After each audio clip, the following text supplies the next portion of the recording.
perannya apa sih kita sebagai, apa ya, kita di, media jembatan. Jadi antara, sekolah dengan masyarakat, nah kita ada di situ, kita emang yang akan menerangkan kepada masyarakat tersebut tentang apa dan bagaimana lembaga kita, gitu. Terus soal yang ketiga, bagaimana cara humas menyampaikan informasi kepada masyarakat, ya kan? Bagaimana cara humas sekolah menyampaikan informasi kepada masyarakat. Nah, kalau di kami, ada beberapa cara, ada yang secara lisan atau secara, kita ada tulisan itu sekarang kan canggih, Kak, tulisan itu kita, kalau secara lisan ada beberapa masyarakat yang akan, ketika tertarik dengan sekolah kami, mereka akan datang langsung. Atau, mereka akan, ke kami, secara, bertemu atau apa, ingin menanyakan tentang apa dan bagaimana tentang, sekolah itu.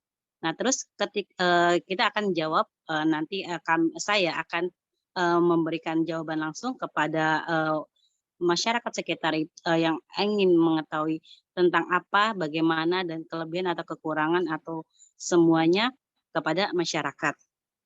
Nah terus ketika, yang kedua penyampaiannya apalagi, secara tulisan. Tulisan bisa kita menyampaikan, melalui brosur, bisa pakai spanduk atau sekarang kita pakai teknologi ya, kita memiliki IG, kita memiliki YouTube.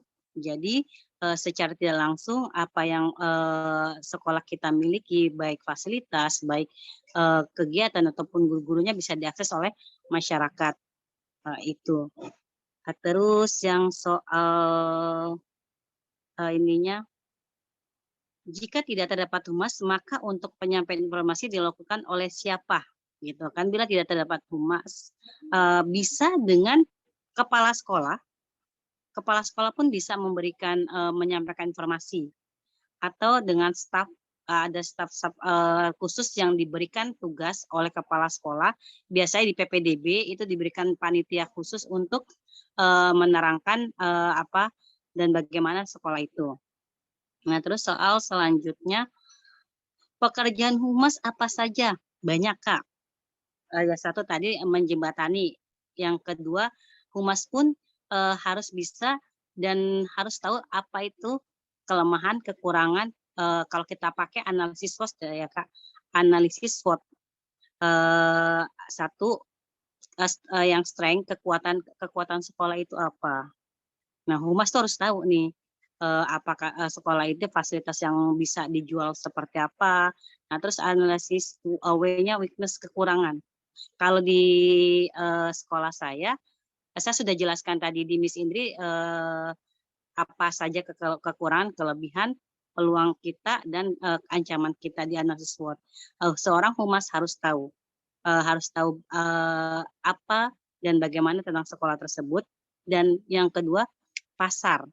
Humas pun harus tahu sebenarnya di lingkungan sekolah ini, sepasar atau memang, keberagaman masyarakatnya seperti apa. Jadi, ketika kita ingin mendirikan sekolah, yang ingin diminati, kita tuh harus tahu dulu, masyarakat ini apa sih maunya dan bagaimana sih, kemampuannya. Kita harus tahu, jangan sampai nanti kita sebagai humas salah sasaran. Karena di masyarakat, kalau kita ingin, sekolah bagus di masyarakat, di lingkungan yang tidak mendukung pun akan sia-sia. Nah, di sinilah.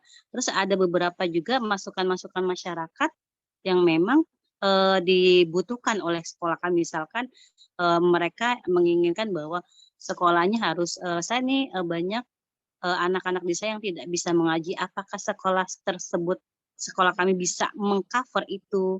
Ataukah memang ada keluhan-keluhan, masyarakat tentang, apa, sekolah, apa, tentang pendidikan yang memang, ingin mereka inginkan, dan kita sendiri sebagai humas bisa menangkap itu. Apakah sebagai itu peluang atau sebagai, kritikan, kita harus bisa. Dan humas terpenting ini adalah, kita harus, paham dan mengerti apa, dan bagaimana situasi lingkungan dan masyarakat sekitar kita, sehingga, apa yang diinginkan sekolah bisa tersampaikan dengan baik, di masyarakat, dan apa yang diinginkan masyarakat bisa tercover oleh kami, sehingga kita sinergi di sini. Sekolah saling memberikan keuntungan ataupun memberikan kontribusi langsung kepada masyarakat. Itu. Itu saja sih, Kak, perannya. Ada yang mau ditanyakan, Kak? Bertanya, Bu, berarti untuk humas itu berapa banyak di setiap sekolah itu? Misalnya di Kalau sekolah ini.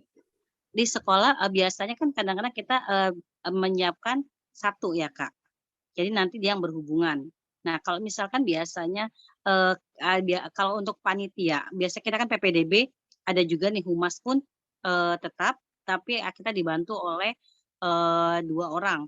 Biasanya secara include kepala sekolah pun secara tidak langsung dia akan ikut jadi humas.